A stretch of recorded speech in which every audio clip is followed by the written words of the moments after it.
ভালোবাসতে হবে নবীকে, অনুসরণ করতে হবে নবীকে। তাহলে আল্লাহ পাক রব্বুল আলামিন কুদরতিভাবে আল্লাহ তাআলা আপনাকে ভালোবাসবে, আপনাকে কবুল করে নেবে, কুদরতি কোলের মধ্যে উঠায় নেবে, বুকের মাঝে উঠায় নেবে। পাগলের মতো আল্লাহ তাআলা আপনাকে ভালোবেসে মোহাব্বত করে এই দুনিয়া আখিরাতে মুক্তি দিয়ে দিবে। বলেন সুবহানাল্লাহ, আল্লাহু আকবার। নবীজি সাল্লাল্লাহু আলাইহি ওয়াসাল্লাম বলেন, লা ইউমিনু আহাদুকুম হাত্তা আকুনা আহাব্বা ইলাইহি মিন ওয়ালিদিহি ওয়া ওয়ালাদিহি ওয়ান নাসি আজমাইন।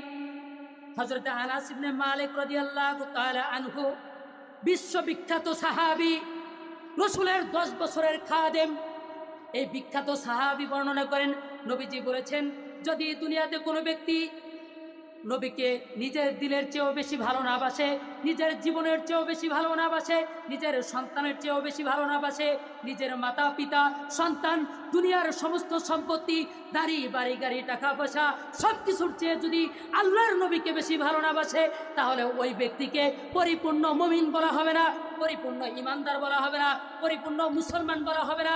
সে ব্যক্তি কখনো আল্লাহর দরবারে মুমিন হিসেবে কবুল হবে না। বলেন না নাউজুবিল্লাহ। এই জন্য বন্ধু, দুনিয়াতে যদি কোনো ব্যক্তি আল্লাহকে বলে আল্লাহকে বিশ্বাস করি, মানুষকে বলে আল্লাহকে বিশ্বাস করি, মানুষকে বলে রসুলকে বিশ্বাস করি, তার কথা গ্রহণযোগ্য হবে না। এই কথা বলতে বলতে যদি দুনিয়া থেকে চলে যায়, মারাও যায়, এই পৃথিবী ছেড়ে চলে যায়, আল্লাহর কসম, সে ব্যক্তির ঈমান কবুল হবে না যদি নবীর শিখানো পথে না আসে, আল্লাহর দেওয়া কুরআন এই পথে যদি পরিচালিত না হয়, হক্কানি রব্বানি উলামা ইকরামের সাথে যদি না থাকে, সাহাবা ইকরামকে সত্যের মাপকাঠি যদি না মানে, তাহলে ওই ব্যক্তির ঈমান, ওই ব্যক্তির মুসলমানিত্ব কোনো কিছুই আল্লাহর দরবারে কবুল হবে না। এই জন্য ভাইয়েরা, আল্লামা হাফেজ সিরাজির কথা মনে পড়ে গেল। আল্লামা হাফেজ সিরাজি রহমতুল্লাহি আলাইহি হেদায়েত পাওয়ার পূর্বে হাফেজ সিরাজি অত্যন্ত দুঃখিত এবং কষ্টে ব্যথাতুর ছিল। এক বাদশার বাড়ির এক নারীর সঙ্গে তার অবৈধ রিলেশন ছিল। তার বাড়ি থেকে হাফেজ সিরাজি তার বাড়ি থেকে রাজার বাড়ি যেতে বিশাল বড়, প্রাইম মিনিস্টার তৎকালীন জমানায়, তার বাড়িতে যেতে বিশাল বড় একটা সমুদ্র পড়ে যায়। এই সমুদ্র পার হয়ে মৃত একটি মানুষের মৃত লাশের ওপর ভর করে পাগলের মতো সাঁতরাইতে সাঁতরাইতে রাজার বাড়িতে চলে গিয়ে তার বান্ধবীর সাথে দেখা করেছে। এভাবে প্রতিনিয়ত দেখা করত, একদিন না 2 দিন না, বছরকে বছর এভাবে দেখা করত। হঠাৎ করে 2 মাস হয়ে গেছে, কোনো সাক্ষাৎ নাই, দেখা নাই, কোনো চিঠিপত্র নাই, কোনো কিছু নাই। হাফেজ সিরাজি রহমতুল্লাহি আলাইহি বিশ্ববিখ্যাত আল্লাহর ওলি, তখন কিন্তু ওলির খাতায় নাম লেখায় নাই। এই হাফেজ সিরাজি হঠাৎ করে রাতের বেলায় বুকের মধ্যে ধরপড় করছে, বুকটার মধ্যে তপড়াচ্ছে, পাগল পারা হয়ে গিয়েছে, দিওয়ানা হয়ে গিয়েছে।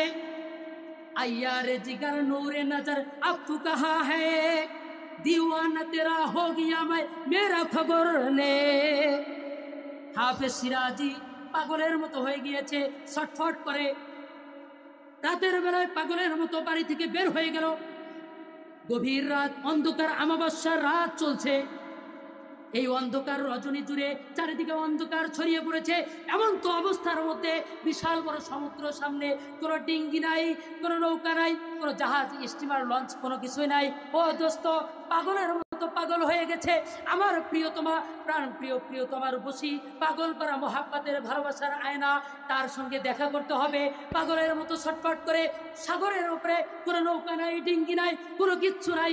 এই অবস্থার মধ্যে তিনি ঝাঁপ দিয়েছে, আল্লাহ ভরসা, দেখা করতে হবে। ওই প্রেমিকার সঙ্গে দেখা করার জন্য লাফ দিলেন, সাঁতরাচ্ছেন, সাঁতার কাটতে কাটতে কাটতে কাটতে যায়, অনেক দূর চলে যায়। এটা তো নদী, সাধারণ কোনো নদী নয়, এটা তো কোনো কূপ নয়, এটা সাধারণ কোনো এরকম ডালা কোনো কিছু নয়, বরং এটা তো মহাসমুদ্র, এটা তো বিশাল বড় সাগর, এটা তো বিশাল বড় নদী। কয়েকটা নদী মিলে একটা সাগরে রূপান্তরিত হয়। এই সাগরে সাঁতরাচ্ছে, সাঁতার কাটতে কাটতে কাটতে কাটতে একেবারে মধ্য নদীতে গিয়েছে, তখন একেবারে হয়রান হয়ে গিয়েছে, পাগল পারা হয়ে গিয়েছে। এখন আমি কি করি, বাঁচতে তো মনে হয় আর পারবো না। আল্লাহু আকবার, পাগলের বেশে এইভাবে সাঁতার কাটতে কাটতে ভাসছে। হঠাৎ করে সে খুঁজতেছে, যদি সাগর দিয়ে কোনো কিছু ভেসে আসে তাহলে সেটাকে আমি ধরবো, ধরে এই পার থেকে ও পার হয়ে যাব। খুঁজতে খুঁজতে একটা কেমন জানি কলা গাছের ভেলার মতো দেখা যায়, কেমন জানি কলা গাছের ভেলার মতো দেখা যায়, কাষ্ঠখণ্ডের মতো দেখা যায়, গাছের কাঠের মতো দেখা যায়। দেখার পরে সে তার দিলের মধ্যে পানি এসে গেছে, অন্তরে প্রাণ সঞ্চারিত হয়েছে। তারপর সেটা ধরে সাঁতার কাটছে, কাটতে কাটতে কিছু দূর গিয়েছে। যাওয়ার পরে ভালো করে লক্ষ্য করে, এটা তো কোনো কলা গাছের ভেলা নয়, এটা তো কোনো গাছের কাঠ নয়, এটা তো কোনো গাছের খণ্ড নয়, এটা তো কোনো কলা গাছের ভেলা নয়, এটা তো সাধারণ কোনো জিনিস নয়। এ তো দেখতেছে মৃত একটা লাশ। এই লাশ ধরে পাগলের মতো সাঁতার কাটতেছে। অবাক হয়ে গেছে, পাগল হয়ে যাচ্ছে। আমি যদি এখন এই কাঠের খণ্ড মনে করে মৃত লাশকে ছেড়ে দিয়ে দেয় তাহলে আমার জীবন চলে যাবে। আর এই মৃত খণ্ডকে যদি ধরি, এই মৃত লাশকে ধরে যদি আমি চেষ্টা করি পার হয়ে যাব, এই চিন্তা ভাবনা করে সে ওই মৃত লাশকে ধরে এইভাবে সাঁতার কাটতে কাটতে কুলের মধ্যে চলে গিয়েছে, কিনারার মধ্যে চলে গিয়েছে। সকালবেলা চলে যাওয়ার পরে খবর দিয়ে দিল সেই রাজার বাড়িতে। খবর দেওয়ার পরে তার এক বান্ধবী ছিল, ওই বান্ধবীর সঙ্গে সাক্ষাৎ। এই প্রিয়তমা বান্ধবীকে বলা হলো, আমার প্রাণ প্রিয় কলিজার টুকরা প্রেমিকা সে কোথায় গেল, সে কোথায় গেল, তার সঙ্গে সাক্ষাৎ পাই না কেন। সে বলতেছে যে, ও হে অমুক, মনে রেখো হে সিরাজি, তোমার বান্ধবী যে আছে সে তো অনেক আগেই মৃত্যুবরণ করেছে, তোমার তো কোনো খোঁজ নাই। আরো যদি কয়েকদিন আগে আসতা তাহলে তুমি দেখতে পাইতা। হাফেজ সিরাজি পাগলের মতো কান্না শুরু করে দিল এবং আরশে মহল্লার উপরে আল্লাহ পাক রব্বুল আলামিন তার হেদায়েতের নমুনা লিখে দিল। বলেন সুবহানাল্লাহ।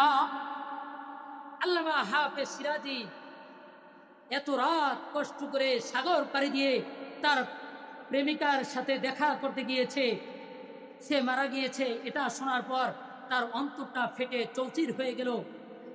এটা শোনার পর পাগলের মতো কাঁদে, কাঁদতে কাঁদতে কে যেন মনে করে হঠাৎ করে আরশে মহল্লা থেকে কে যেন ডাকে। আরশে মহল্লায় তার হেদায়েতের ডঙ্কা বেজে গিয়েছে। বলেন সুবহানাল্লাহ।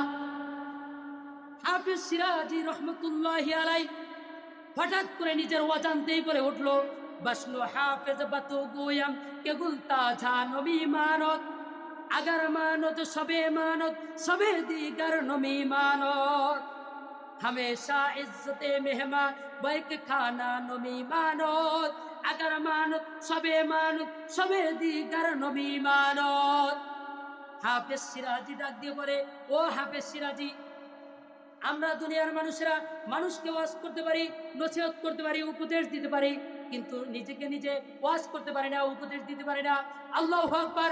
আল্লামা হাফেজ সিরাজু বিখ্যাত আলেম, বিখ্যাত বুজুর্গ, আল্লাহর ওলির দপ্তরে নাম লিখে দিয়েছে। কিয়ামত পর্যন্ত মাহফিলে মাহফিলে বয়ান করা হয়, কিতাবের পাতায় পাতায় তার নাম স্বর্ণ অক্ষরে লিপিবদ্ধ হয়েছে। হাফেজ সিরাজি সেদিন তওবা করে খাঁটি মুসলমান হয়ে গেছে আর নিজেকে ওয়াজ করে, নিজেকে উপদেশ দিতেছে। ও হাফেজ সিরাজি, তুমি কার প্রেমে মত্ত ছিলা? কোন মেয়ের প্রেমে মত্ত ছিলা? তুমি কোন দুনিয়ার প্রেমে মত্ত ছিলা? তুমি কোন বাড়ি গাড়ি নারীর প্রেমে মত্ত ছিলা? তুমি এই দুনিয়ার প্রেমের মত্ত ছিলা? এই দুনিয়া তো এই আছে, একটু পরে থাকবে না। এই বাড়ি তো একটু আছে, পরবর্তীতে থাকবে না। আমি যখন মারা যাব তখন আর থাকবে না। আমাকে ডাকার মতো কোনো ব্যক্তি থাকবে না। আজকে থেকে 500 বছর আগে দুনিয়া থেকে যারা চলে গিয়েছে, আজকে তাদের নাম নিশানা পর্যন্ত দুনিয়াতে অবশিষ্ট নাই। কত বড় কোটিপতি, কত বড় ধনী, কত মেম্বার চেয়ারম্যান, কত বড় প্রাইম মিনিস্টার, প্রধানমন্ত্রী, রাজা বাদশারা দুনিয়া থেকে চলে গিয়েছে। পাগলের মতো এই কথাগুলো বলতেছে আর কাঁদতেছে। ও হাফেজ সিরাজি, কোন মেয়ের প্রেমে পড়লা? কোন মেয়ের পিছনে ঘুরলা? এই মেয়ে পেশাব করে, পায়খানা করে, এই মেয়ে মারা যায়। এই মেয়ে তো তোমাকে চিনল না, তোমার সাথে সম্পর্ক রাখলো না, তোমার স্থায়ী মহাব্বত রাখলো না। সেই মেয়ের প্রেমে কেন তুমি পড়েছো? আল্লামা হাফেজ সিরাজি কান্দে আর কান্দে আর নসিহত করে। হাফেজ সিরাজি, শোনো, একটা ফুল, দুনিয়ার সুসজ্জিত সুন্দর ফুল, এই ফুলকে যদি টেবিলের উপরে রাখা হয় তাহলে একদিন থাকে, এক রাত থাকে, দ্বিতীয় দিনে আর থাকে না, সেটা নিষ্প্রভ হয়ে যায়, নষ্ট হয়ে যায়। ঠিক তদ্রুপভাবে এরকমভাবে দুনিয়াতে মেহমানদারি করা হয়। অনেক মানুষের বাড়িতে মেহমান এসেছে। আজকের এই মাহফিল উপলক্ষে আশেপাশে কত মানুষেরা মেহমান এসেছে, মনে হয় কত আদর, কত আপ্যায়ন, কত পাপড় ভাজা, কত পিঠাপুলি, কত খুরমা বিরিয়ানি, কত পোলাও, এরকম জর্দা বিরিয়ানি, কত কিছু আয়োজন করা হবে। কিন্তু মনে হবে না জানি আর কোনোদিন এই আয়োজন, এই মহাব্বত, ভালোবাসা কমবে না। আল্লাহর কসম, ওইটা 2 দিন থাকবে, 3 দিন থাকবে, 4 দিন, 5 দিন থাকবে, 7 দিনের দিন আপনার এই মহাব্বত আর ভালোবাসা, এই মেহমানদারি কিন্তু থাকে না। ঠিক কিনা? এই জন্য হাফেজ সিরাজি বলে, ও সিরাজি, কিসের প্রেমে পড়লা? কোন দুনিয়ার মত্ত হয়ে গেলা? কোন দুনিয়ার মেয়ের প্রেমে পড়ে গেলা? কার মহাব্বতে পড়ে গেলা? কার ভালোবাসায় পাগল হয়ে গেলা? তুমি ভালোবাসো আল্লাহকে, তুমি ভালোবাসো রাসূলকে, তুমি ভালোবাসো এই কোরআনকে, তুমি ভালোবাসো নবীকে, তুমি ভালোবাসো আলেম ওলামাকে, তুমি ভালোবাসো মাদ্রাসাকে, তুমি ভালোবাসো ছাত্র জনতাকে, তুমি ভালোবাসো এই কলিজার টুকরা আমার পিতৃতুল্য মুরব্বিয়ান ইকরামকে, দাড়িওয়ালা টুপিওয়ালা মহাব্বতের মানুষরা এই মানুষদের সঙ্গে ভালোবাসা করে, মহাব্বত করে, তাদের সঙ্গে থেকে তাদের জুতাগুলো সোজা করে করে তাদেরকে সম্মান করে, রেসপেক্ট করে, তারপর দুনিয়া থেকে তুমি বিদায় হও। ঠিক কিনা? এই জন্য ভাইয়েরা, এই 2 দিনের দুনিয়া নিয়ে পাগল হবেন না, 2 দিনের নারী নিয়ে পাগল হবেন না, 2 দিনের বাড়ি নিয়ে পাগল হবেন না, 2 দিনের গাড়ি নিয়ে পাগল হবেন না। আল্লাহর জন্য ওই মালিক হচ্ছে স্থায়ী, ওই মালিক হচ্ছে মোহাব্বতের দিওয়ানা। আইয়ার জিগার নূরে নজর अब तू कहाँ है, दीवाना तेरा हो गया मैं, मेरा खबर ले, मरने वाला मर जाएंगे, रुकने वाला कोई नहीं, जानने वाला बहुत होंगे, मरने वाला कोई नहीं,